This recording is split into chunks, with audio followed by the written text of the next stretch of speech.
At 6:16 now on this Friday, special guest joining us in the studio. You've been in the studio with us a lot. This is Lara Weiner, our floor director here a couple of days a week.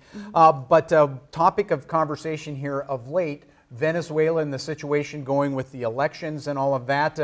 You were born in Venezuela, grew up there for a period of time. We're going to chat with you in just a minute, but I think it's important to take a look at what's currently going on there as countries around the world continue to pledge millions of dollars worth of food and medicine to Venezuela. Desperate citizens from the South American country continue crossing into neighboring countries, seeking out badly needed basics. Isa Soares reports this morning from the Venezuela-Colombian border.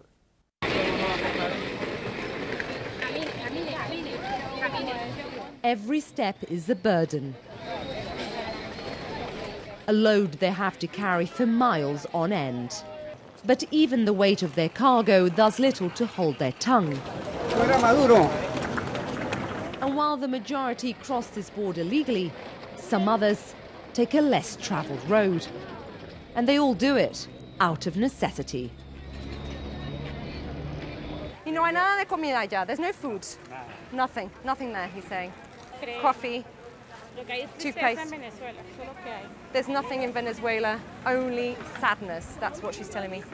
Yet 20 minutes away from here on Tienditas Bridge is a warehouse packed full of humanitarian aid, waiting to be delivered. Sure, it is just a drop in the ocean, but it's creating a wave of expectation on both sides of the border. And with that, desperation.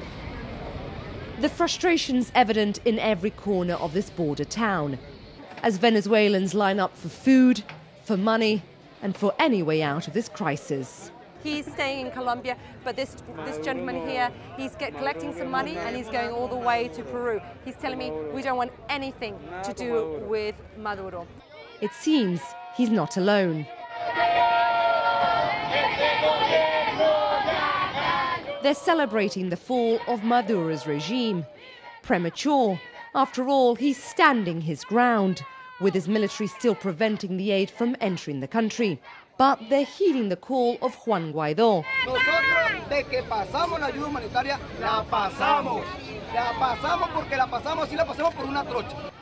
who has been rallying his troops, calling on the people to volunteer and carry the aid across the border on the 23rd of February. Are you going to help on the 23rd? ¿Van a ayudar? As you can see here, everyone here is prepared to risk their lives to carry that humanitarian aid across the border. And they're counting on the army, the rank and file, who too are living on the edge, to walk as well as stand beside them. Isa Soares, CNN, Cúcuta, Colombia.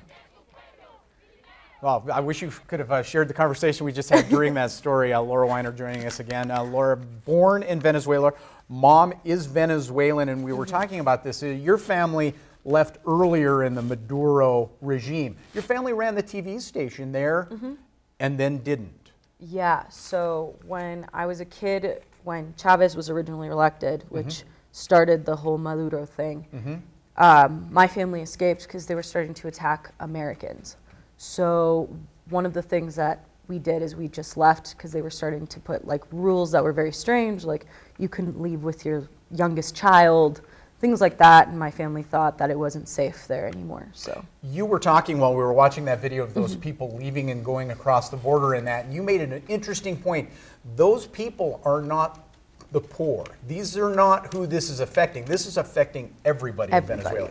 Yeah, I mean, my family's part of like the upper middle class of Venezuela, and they can't even find food.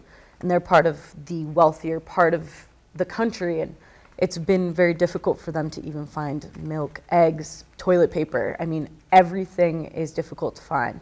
So if the wealthy can't even find it, the poor are even having a harder time.